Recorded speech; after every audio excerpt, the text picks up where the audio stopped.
I don't think he's too premature to fight him. I just think that they have to, both sides, not just one, have to come to a reasonable, common weight that both fighters can feel comfortable. And they add the caveat on it to make the fight happen. I suggest that it should be a catch how much you can weigh after the fact. Because anybody, most of y'all faces that I recognize, 99% of y'all been covering boxing over 5 or 10 years, at least. We know you can weigh one weight, the weigh-in, and you can gain so much pounds depending on the body of the person in 24 hours.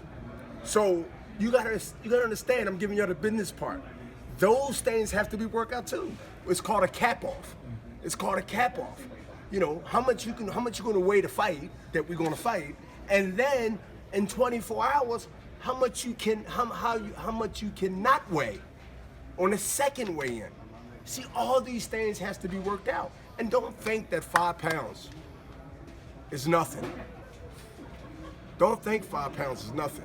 My good friend here, ask him how hard it is to try to lose 5 pounds when he wanted to use it, and we eat good together. But let me tell you, 5 pounds, you know, it's different body chemistry that it's not fair for us to say that, oh, 5 pounds is not, because I was asked that today. That's what I'm saying. And y'all didn't ask me, but somebody asked me, Bernard, 5 pounds ain't that much of a difference. And I'm like, you know, it depends on who you asking, how easy or not 5 pounds is. But I want to see the fight. I want to see the fight, and I know the fight's going to happen, and we want to do the fight. But we want to do it, A, on our terms, because we are in position right now. Let me ask you a question. The fans, not actually the media who's talking to me or who interviewing me. Do Canelo really needs Triple G, or do Triple G needs Canelo? That's the business. See, sometimes y'all get us mixed up because of what we represented as our fighters ourselves. But I think a lot of people are really surprised and caught off guard how intelligent business people that we are. Now, obviously, we got help, and we got advisors, and we got conversations and meetings and talk, and all these things then come along with a great game plan that I'm not going to reveal, obviously. But I think because of Oscar De La Hoya, myself, Diaz, Eric Gomez, and a lot of other people, Monica, and all the people in Golden Boy, we are making decisions that not all, but some are kind of caught off guard, so they got to question whether Canelo really wants to fight or don't want to fight. At the end of the day, I think all fights can be made if they come in there with good intentions. And fights of this magnitude will be made. It's just on who terms, when, and where. Come down, being the undisputed middleweight champion, to come down to 158 because Bob Bradford top rank offered me a lot of money. And plus I knew what would come out of that if I beat Oscar De La Hoya. I will become an instant star. I didn't become that when I beat Trinidad. So I became that when I fought Oscar. And I said, no problem.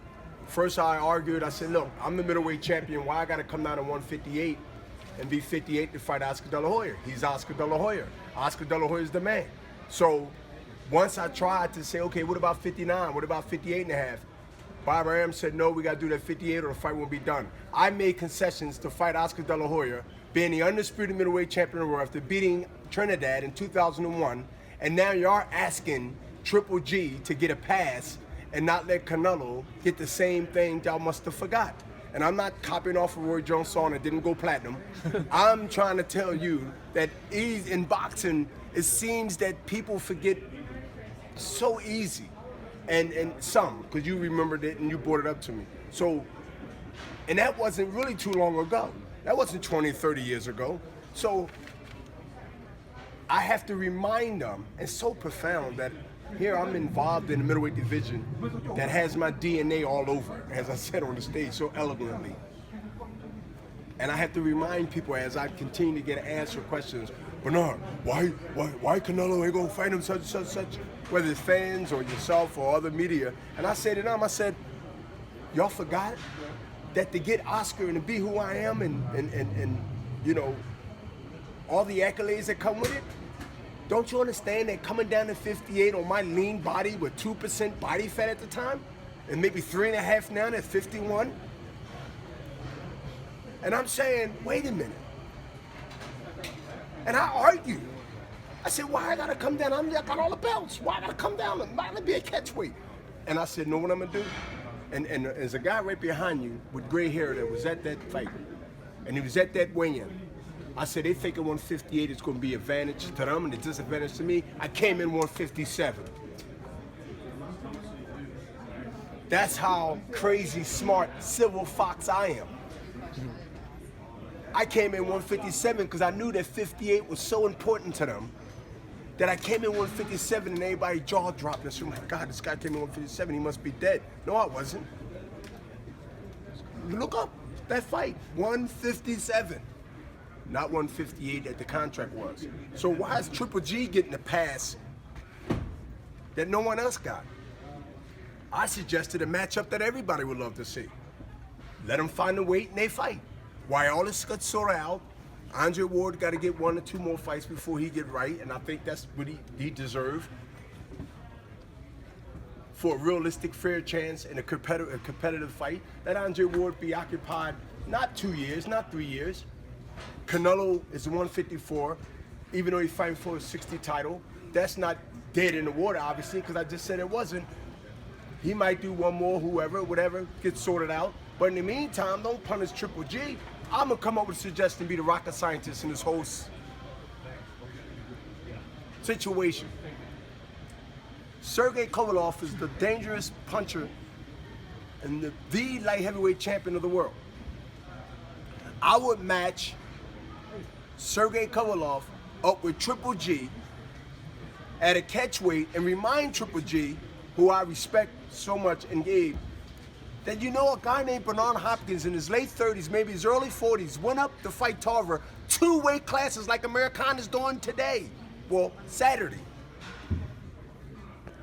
That's why I respect Americana. That's why I said what I said on the stage. You gotta respect the guy that's coming up 2 weight classes. To take on Alvarez, who's not a light puncher with a light churn out and knockouts. You gotta respect. You dare to be great. All your fighters out there dare to be great. Don't talk it. Tell whoever's telling you what to do, and you're a grown man and you pay your own bills, and I hope you're paying your taxes. You must take control of your career, and Americana is the first fighter that I've seen do that in a long time, far as because of the last year or 2 in boxing business that we had a lot of soap opera stuff to write about. Now the conclusion is almost near. If you want to be great or dare to be great, you do what Americana's doing. And nobody's going to blame you if you fail, because you didn't really fail. It's called credibility in boxing. If you want to be talked about for a minute, or you want to be talked about it in time.